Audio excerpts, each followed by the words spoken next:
এরে ভাই, সময়টারে কাজে লাগাও, ঘুমাইয়া সময় কাটায়ও না। তুমি আজকে সংসারের জিন্দেগিতে পাও রেখেছো, তোমার সংসারটা যদি সুখের করতে চাও, সংসারের মধ্যে সময় লাগায় দাও, স্ত্রীর পেছনে সময় দাও, কাজ করো, দুজনের সমন্বয়ে কাজ করতে থাকো, দেখবা সংসার ফুলের মতো হয়ে যাবে। স্ত্রীকে পর্দায় রাখো, নবীর তরিকা মতে চালাও। স্বামী হিসাবে স্ত্রীর ভূমিকা পালন করো, স্ত্রীর উপরে তোমার যে হক আছে তা আদায় করে দাও।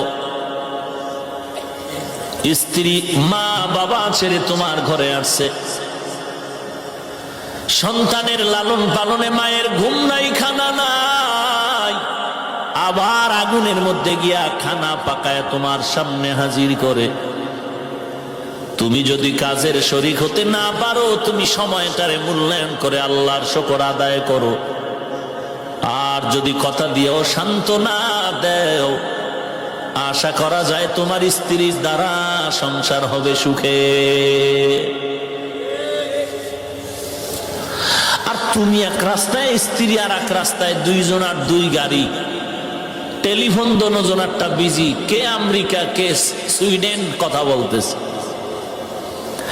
এমন একটা সময় এসে যায়, ফুলের মতো সংসার সাজানোটা ভেঙ্গে চুরমার হয়ে যায়, একমাত্র স্ত্রীর প্রতি স্বামীর সময়ের মর্যাদা না দেওয়ার কারণে।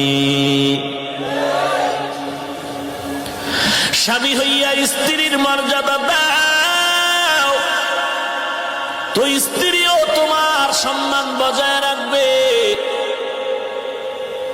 তুমি ভালো ফল খেতে চাও, ঘরের মধ্যে ভালো গাছ লাগাও।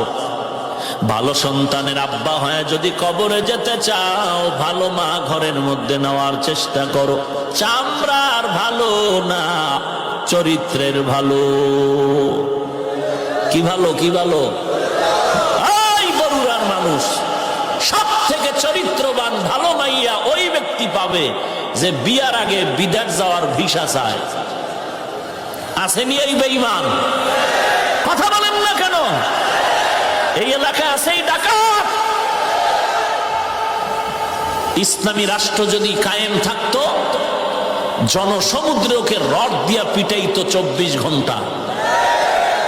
ও সমাজের বড় ডাকাত, ও বড় চোর, ও বড় ইতর, ও বড় জালেম।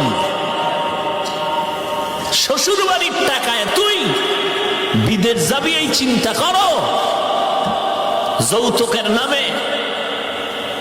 আর বিয়ার পরে কি হয়? ওই স্ত্রীর পা ধরে ধরে চলতে হয়, মাথা উঁচু করা যায় না,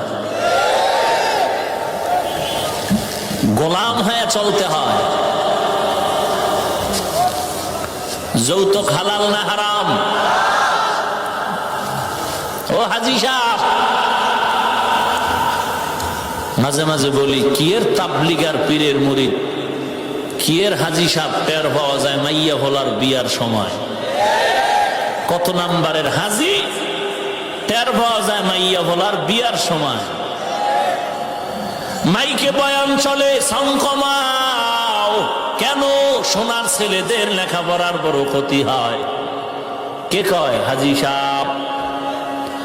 আর ওই হাজির মাইয়ার বিয়ার সময় তাকে দেখো, তার 5 তলা বিল্ডিং কাঁপে, গায়ে হলুদের গানের আওয়াজ।